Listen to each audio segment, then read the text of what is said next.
এমন বিজনেস করব যে নিজের একটা পয়সাও খরচ হবে না, সব পরস্মৈপদী, মানে পরের মাথায় কাঁঠাল ভেঙে। সে আবার কি বিজনেস? আমি বিস্মিত হয়ে জানতে চাইলুম। কেন অযথা ছলনা করছো, বলেই ফেলো না। আমি কাতর হয়ে জানতে চাইলুম। টেনিদা একবার চারিদিকে তাকিয়ে ভালো করে দেখে নিলে, তারপর আমার কানের কাছে মুখ এনে ফিসফিস করে বললে, ফিল্ম কোম্পানি। অ্যাঁ? আমি লাফিয়ে উঠলাম। সব প্ল্যান ঠিক করে ফেলেছি। টেনিদা তাচ্ছিল্য ভরা একটা মুখভঙ্গি করলে।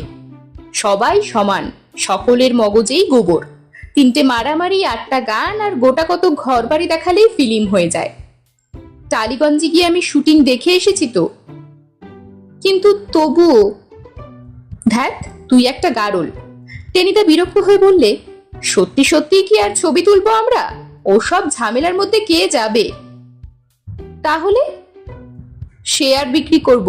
বেশ কিছু শেয়ার বিক্রি করতে পারলে, বুঝলি তো। টেনিদা চোখ টিপল।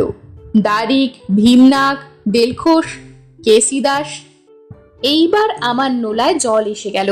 চুপচুপ করে বললুম, থাক থাক, আর বলতে হবে না। পরদিন গোটা পাড়াটাই পোস্টারে পোস্টারে ছেয়ে গেল।